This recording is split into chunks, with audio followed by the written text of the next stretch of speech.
Welcome to our lecture on future earnings. Matt Rousu from Susquehanna University.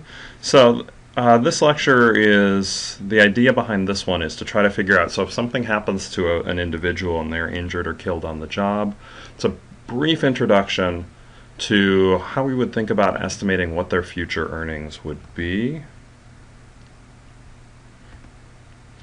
A note as we start here, a lot of what we're covering goes from Martin's textbook, chapter 3. Most of this is kind of an incredibly brief outline of the information in there. I'd certainly refer you to that chapter for much more detailed information. First thing we would say about wage changes, historically, wages generally do increase, and there are plenty of tables that will show this. There's sometimes that might be what you'd want to use. Perhaps you'd want to use tables that have average wages of somebody within any particular group.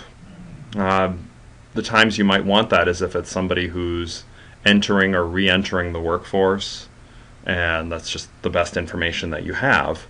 However, often there is additional information you have on the individual to give you an estimate of what wages they might have earned in any given year throughout their career.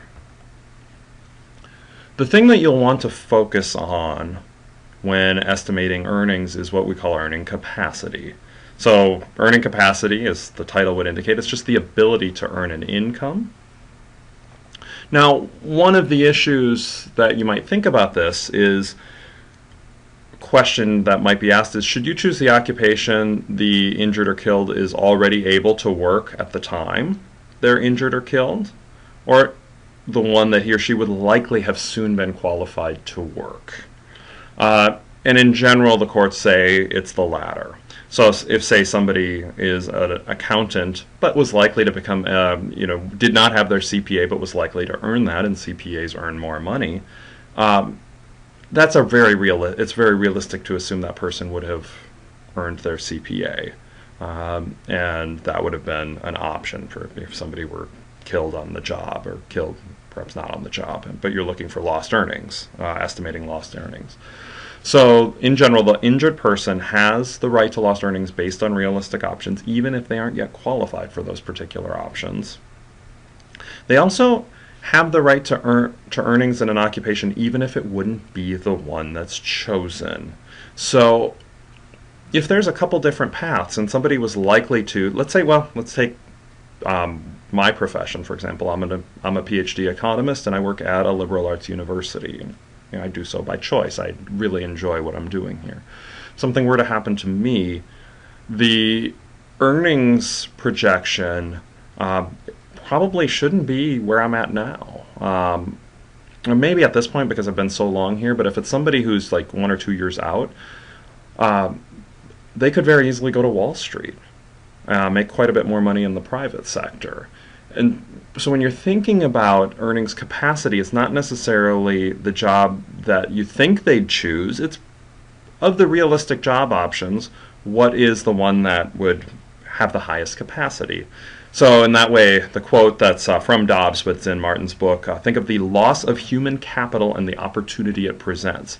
If somebody has a CPA and could earn $100,000 a year, but instead they chose a different occupation that you think they were planning to take one that would have earned them $80,000 a year, the correct value would be $100,000 a year, because that's what they could have earned. So think of the loss of human capital and the opportunity it presents in terms of projecting the earnings capacity. So the occupation should be chosen, and the quote here, qualified for, likely to become qualified for, and provides the best compensation. That's what you should be choosing for the occupation when coming up with your estimates. A few caveats, and these are listed in Martin's book, of course, that said courts just aren't going to allow this. Don't assume the person's going to work 70 hours a week and then project the earnings on that. That won't be allowed. An occupation for which they don't have skills. The idea of working to an arbitrary age, this is covered in other videos and in class on the work-life expectancy. Don't assume necessarily no periods of unemployment. And there's more to this than that, but there are some assumptions you could make that would be unrealistic. Don't do that. So what will you need to do? You'll need to determine any sort of base earnings the person was earning. That could be through their W-2, through tax returns, some other means of what the base year's income would be. And then you'll have to take that to project what the earnings would be in future years. So you could use cohort tables. How much does a 26-year-old person make with a particular degree, and then a 30-year-old person, 35-year-old person? That could help provide some guideline for future earnings. Government agencies could provide that. Union contracts might provide that. Interest rates could help provide information on this.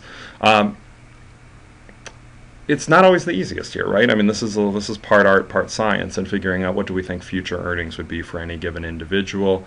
We've discussed work-life expectancy in a previous video, but you do need to make sure you are using accurate work-life expectancy data, as the future earnings should be tied to the number of years they would be expected to be in the labor force.